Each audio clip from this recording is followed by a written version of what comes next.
Hi, నేను మీ రాజేష్.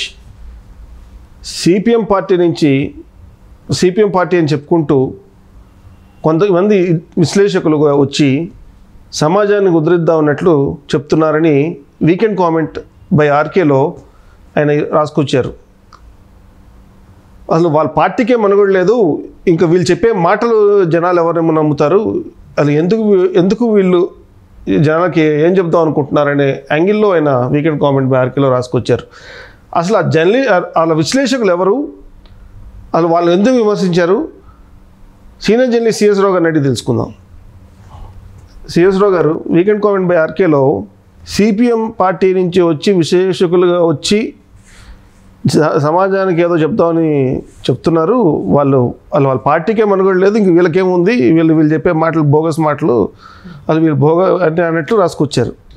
అసలు ఆ విశ్లేషకులు ఎవరు, వాళ్ళు ఎందుకు అసలు ఆయన ఆ మాట అట్లా ఎందుకు విమర్శించారు, ఆయన అలాగే కారణాలు ఏంటి, అసలు ఎందుకు ఇట్లా ఆయన రాసుకొచ్చినట్టు? లేటెస్ట్ రాసినటువంటి వీకెండ్ బై ఆర్కే కొత్త పలుకులో చాలా తమాషగా రాశారు. ఈసారి ఆయన ఏం చెప్పాలనుకున్నారు, ఏం చెప్పారు అనేది నాకు అర్థం కాల. అసలు యాక్చువల్ చెప్పాల్సింది ఏంటి, ఆ రోజు జరిగినటువంటి పోలింగ్ సరళి ఎలా ఉంది ఏంటి అనేది క్లియర్ కట్గా చెప్పాలి. అది కాకుండా ఆయన మెన్షన్ చేసినటువంటి పాయింట్స్లో ఒక ఇంపార్టెంట్ పాయింట్ ఏంటంటే సిపిఎం గురించి మాట్లాడాడు. సిపిఎం గురించి ఆయన మెన్షన్ చేశారు. దాంట్లో ఏం మెన్షన్ చేశారు, సిపిఎం పార్టీయే లేదు, అది అడుగంటిపోయింది, సిపిఎం పార్టీ అనేది అసలు లేదు, దానికి ఉనికి లేదు, దాని గురించి ఎవరు పట్టించుకోరు ఆ పార్టీని. అలాంటి పార్టీ పేరు చెప్పుకుంటూ దానికి అనుబంధంగా ఉన్నాము అని చెప్పి ఒక మార్క్ వేసుకొని అంటే ఆ సిపిఎం మార్క్ వేసుకొని కొంతమంది విశ్లేషకులు వచ్చేసి సమాజాన్ని తప్పుదోవ పట్టించేస్తున్నారు, వాళ్ళకుండే నాలెడ్జ్ ఎంత అన్నట్టుగా మాట్లాడారు. అసలు వాళ్ళు అంత పెద్ద గొప్ప విశ్లేషకులు అయితే మరి సిపిఎం పార్టీ ఎందుకు అడుగంటిపోయింది అనేటువంటి యాంగిల్లో ఆయన వీకెండ్లో మెన్షన్ చేశారు. మెన్షన్ చేయగానే నాకు గుర్తొచ్చిన పేర్లు ఏంటంటే, ఆయన ఎవరిని ఉద్దేశించి పేర్లు అయితే ఆయన మెన్షన్ చేయలేదు, కానీ బట్ ఆయన రాసినటువంటి సిపిఎంకి సంబంధించినటువంటి విశ్లేషకులు, సిపిఎం నుంచి వచ్చినటువంటి వాళ్ళు, వీళ్ళు విశ్లేషకులు అవతారం ఎత్తారు, వాళ్ళు విశ్లేషణలు అందరి మీద చేసే పని అయితే వాళ్ళ పార్టీ మీద వాళ్ళు చేసుకోవచ్చు కదా అన్నట్టుగా రాశారని అంటే నాకు అనిపించింది. తెలకపల్లి రవి గారు అలాగే నాగేశ్వరరావు గారు, ప్రొఫెసర్ నాగేశ్వరరావు గారి పేర్లు ఏమైనా మెన్షన్ చేసి ఆయన ఆ ఉద్దేశంతో ఏమైనా రాసి ఉంటారు అనేది నాకు అనిపించినటువంటి భావన. ఎందుకని అనిపిస్తుందంటే, ఈ మధ్యకాలంలో ప్రొఫెసర్ నాగేశ్వరరావు గారు వివాదాస్పదమైనటువంటి విశ్లేషకునిగా మారిపోయారు. ఆయన ఏదో జగన్మోహన్ రెడ్డి దగ్గర సమ్ ప్యాకేజీ తీసుకొని కావాలని వన్ సైడ్ విశ్లేషణలు చేస్తున్నారు అనేటువంటి అభిప్రాయం ఆయన మీద ఈ మధ్యకాలంలో సోషల్ మీడియాలోనే నెట్జన్లే కామెంట్ చేస్తున్నటువంటి పరిస్థితి. ఒకసారి మనం కూడా ఆయన చేసినటువంటి విశ్లేషణ ఆయన ఒక సర్వే పెట్టాడు ఆయన యూట్యూబ్ ఛానల్లో. దాంట్లో అసలు ఆయన మీద ఎవరేమనుకుంటున్నారో ఆయన ఇచ్చినటువంటి సర్వే మీద అని చెప్పి ఆయనే ఒక సర్వే పెడితే ఆయన ఛానల్లో వచ్చినటువంటి సర్వే ఫలితాలు ఏంటనేది మనం ఇక్కడ ప్రొజెక్ట్ చేసి చూపించాం. అప్పుడు వచ్చింది ఏంటంటే, కూటమికి ఎక్కువ మంది పోల్ చేశారు. పోల్ అయింది 24 అవర్స్లో. అది మనం ప్రొజెక్ట్ చేసి చూపించాం. ఆ తర్వాత మారిపోయి ఉండొచ్చు, 2-3 రోజుల తర్వాత మారిపోయి ఉండొచ్చు, లేదంటే మార్చి ఉండొచ్చు అని చెప్పి కొంతమంది అభిప్రాయపడ్డారు. దాన్ని బేస్ చేసుకుని ఒక విశ్లేషణ చేశారు. సోషల్ మీడియాలో తను సర్వే పెడితే కనుక అది వైఎస్ఆర్ కాంగ్రెస్ పార్టీకి అనుకూలంగా వచ్చింది అని చెప్పడంతో పాటు అసలు వన్ సైడ్ ఓటింగ్ జరిగింది, వైఎస్ఆర్ కాంగ్రెస్ పార్టీ వైపు వన్ సైడ్ జరిగింది అన్నట్టుగా ఆయన ఈ మధ్యకాలంలో చేసినటువంటి ఒక విశ్లేషణ అదే వివాదాస్పదమైంది. సో లేడీస్ పోలింగ్ జరిగిన తర్వాత లేడీస్ అంతా కూడా క్యూలో వచ్చున్నారంటే అది వైఎస్ఆర్ కాంగ్రెస్ పార్టీకి అనుకూలంగా పోలైనటువంటి ఓట్ బ్యాంకు అనేది ఆయన క్లియర్ కట్గా చెప్తున్నాడు తన అభిప్రాయాన్ని. చెప్తున్నటువంటి పరిస్థితుల్లో అన్ని సర్వేలు ఒక రకంగా చెప్తుంటే ఒక నాగేశ్వరరావు మాత్రమే డిఫరెంట్గా చెప్తున్నారు. ప్లస్ జగన్మోహన్ రెడ్డి పరిపాలన అద్భుతం అని చెప్పినటువంటి ప్రొఫెసర్ ఆయన. మొత్తం ఆంధ్రప్రదేశ్లో ఉండేటువంటి ప్రజలందరూ మెజారిటీ ప్రజలేమో అక్కడ అభివృద్ధి లేదు, ఆంధ్రప్రదేశ్ రాజధాని లేదు అని చెప్పి చెప్తుంటే అసలు ఆంధ్రప్రదేశ్ రాజధాని ఎందుకని చెప్పి ఈయన అంటాడు. రాజధాని అసలు అంశమే కాదు, ఆల్రెడీ వైజాగ్ బెస్ట్ అని చెప్పి అంటాడు ఈయన. ఆల్రెడీ రాజధాని ఎక్కడ ఉండాలి అనే దాని మీద ఒక కమిటీ వేశారు. తర్వాత బైఫర్కేషన్ యాక్ట్లో పెట్టారు. ఆ బైఫర్కేషన్ యాక్ట్లో పెట్టిన దాని ప్రకారం కమిటీ వేశారు. కమిటీ వేసిన దాని ప్రకారం విజయవాడ గుంటూరు మధ్యలో అమరావతి అనేటువంటి ప్రాంతాన్ని అసెంబ్లీలో తీర్మానం చేశారు. దానికి జగన్మోహన్ రెడ్డి ఒప్పుకున్నాడు. అంతా జరిగింది కదా, దానికి సైంటిఫిక్గానే జరిగింది కదా, చట్ట ప్రకారం నిబంధనల ప్రకారం జరిగింది. దాన్ని మర్చిపోయి నాగేశ్వరు వైజాగ్లో పెట్టుకుంటే తప్పేంది, అది జగన్మోహన్ రెడ్డి ఇష్టం కదా అని అంటాడు ఆయన. సో అమరావతికి సంబంధించినటువంటి ప్రాజెక్టు మీద కూడా ఈయన వ్యతిరేకంగా మాట్లాడారు.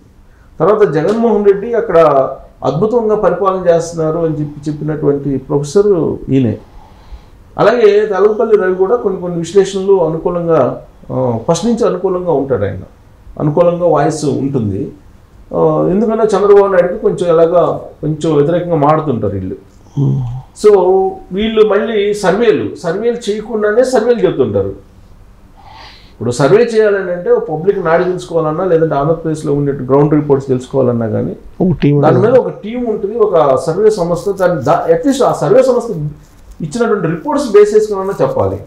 అలా కాకుండా పబ్లిక్ వాళ్ళు చెప్తున్నారు ఫోన్ చేసి, వీళ్ళు చెప్తున్నారు ఫోన్ చేసి, లేకపోతే నేను ఆటోలో పోయేటప్పుడు ఇట్లా అనుకుంటున్నారు, ఈ 1-2 ఉదంతాలను మెన్షన్ చేసి వాళ్ళు విశ్లేషణలు జగన్మోహన్ రెడ్డికి అనుకూలంగా ఉన్నట్టు ప్రొజెక్ట్ చేస్తున్నారు. బహుశా అందుకేనేమో రాధాకృష్ణ ఈ వీకెండ్ దాంట్లో వాళ్ళిద్దరిని దృష్టిలో పెట్టుకొని పేర్లు పెట్టుకున్న డైరెక్ట్గా సిపిఎం పార్టీనే టార్గెట్ చేసినాయి. సిపిఎం అనేది ఒక వ్యవస్థ, దాంట్లో వీళ్ళు ఒక భాగం, చిన్న మైన్యూట్ భాగం. అయితే కాకపోతే ఆ బ్రాండ్ చెప్పుకొని వీళ్ళు విశ్లేషణల పేరుతో వచ్చేసి సమాజంలో ఉండేటువంటి వాస్తవాలని పక్కదోవ పట్టించి వీళ్ళ యొక్క సొంత పైచాన్ని అంతా కూడా రుద్దుతున్నారు సమాజం మీద. అది మంచిది కాదు అనేది ఆయన అభిప్రాయం. సరే, వాళ్ళని అడిగితే వాళ్ళేం చెబుతారు, ఆయనే తప్పు రాశాడని చెప్తారు. అది సహజం కాదు, ఎవరి అభిప్రాయం వాళ్ళది వ్యక్తిగతమైనటువంటి అభిప్రాయం వ్యక్తం చేస్తూ ఉంటారు. ఇప్పుడు మనం కూడా రోజు విశ్లేషణ చేస్తూ ఉంటాం. మనకు తోచింది, మనకు నాలెడ్జ్లో ఉన్నది బేస్ చేసుకొని మనం విశ్లేషణ చేస్తూ ఉంటాం. సరే, అది బయాస్డా అన్బయాస్డా అంటే పబ్లిక్ నిర్ణయించుకుంటారు, నెట్జన్లు నిర్ణయించుకుంటారు. కాకపోతే ఏంటంటే మెజారిటీ ఈ మధ్యకాలంలో నెట్జన్లు ప్రొఫెసర్ నాగేశ్వరరావుది అలాగే తెలగపల్లి రవి చేస్తున్నటువంటి విశ్లేషణలకు సంబంధించి తగ్గింది, వాళ్ళ యొక్క హవా తగ్గింది, వాళ్ళు చేస్తున్నటువంటి విశ్లేషణలకి వ్యూస్ రావట్లేదు అనేది ఆయన వీకెండ్లో మెన్షన్ చేసినటువంటి పాయింట్. గతంలో వచ్చినటువంటి వ్యూస్ రావట్లేదు ఇప్పుడు వాళ్ళిద్దరికీ. కారణం ఏంటంటే ప్రజా విశ్వాసాన్ని వాళ్ళు కోల్పోతున్నారు. కేవలం అదేదో ప్యాకేజీ తీసుకొని వాళ్ళు చేస్తున్నటువంటి పని అది ప్రజలకు అర్థమైపోయింది. అసలు ఏ ఛానల్ ఎటువైపు, ఏ యూట్యూబ్ ఛానల్ ఎటువైపు, ఏ అనలిస్ట్ ఎటువైపు అనేది పిల్లలకు కూడా తెలిసిపోయే పరిస్థితి వచ్చింది ఆంధ్రప్రదేశ్లో. కాబట్టి వీళ్ళు చేసేటువంటి విశ్లేషణలను నమ్ముకొని వైఎస్ఆర్ కాంగ్రెస్ పార్టీ వచ్చిందని చెప్పేసి ఎవడు అనుకోడు అనేది ఆయన రాసినటువంటి కంక్లూజన్. సో అల్టిమేట్గా ఆయన రాసినట్టు కంక్లూజన్ ఏంటంటే వీళ్ళిద్దరి మీద అది. సో మీరు అంటే వాళ్ళిద్దరు ఇటువైపు ఉంటారు అనేది ఆంధ్రప్రదేశ్లో ఉండేటువంటి చిన్నపిల్లలకు కూడా తెలుసు. కాబట్టి వాళ్ళ విశ్లేషణలు ఎవరు నమ్మరు, వాళ్ళ విశ్లేషణలు నమ్మాల్సిన అవసరం లేదు అనేటువంటి యాంగిల్లో ఆయన ప్రొజెక్ట్ చేసుకుంటూ వచ్చారు. ఆయన ఫస్ట్ దాంట్లో తేల్చలేదు, కానీ దీంట్లో అయితే కొంచెం కంక్లూజన్ ఇచ్చారు. అంటే ఆయన కంక్లూజన్ వీళ్ళని విమర్శించారు. అసలు ఆయన పోలింగ్ సార్ల మీద ఈయన వ్యక్తిగత అభిప్రాయం ఏమీ రాయలేదు. అదే అంటే మొత్తం వీకెండ్లో ఎక్కడ కూడా ఆయన వ్యక్తిగతమైనటువంటి అభిప్రాయాన్ని రాయాలా. తన అభిప్రాయం రాయాలి కదా ఒక సీనియర్ జర్నలిస్టు. అది మంచిగా చెడు తర్వాత సంగతి. వీళ్ళు చేసినటువంటి విశ్లేషణల మీద సూపర్ విశ్లేషణ చేశాడు వీకెండ్లో రాధాకృష్ణ. దాంట్లో కొంత అట్లా ఆశ కల్పించాడు. ఆశయం కల్పించాల. ఎట్ ద సేమ్ టైం మళ్ళీ అవతల వైపు నుంచి సర్వేలు చేస్తున్నారు, యువతల వైపు నుంచి సర్వేలు చేస్తున్నారు, ఏది నమ్మడానికి లేదన్నట్టుగా ఆయన ఎండ్ చేశారు. తటస్థం అనేది ఆయనకంటూ ఒక ఒపీనియన్ చెప్పలేకపోయారు. అది మొత్తం టోటల్ వీకెండ్లో. బట్ వీళ్ళిద్దరిని మాత్రం టార్గెట్ చేసినట్టు నాకు చదివితే అనిపించింది. Okay, thank you CS Rao గారు.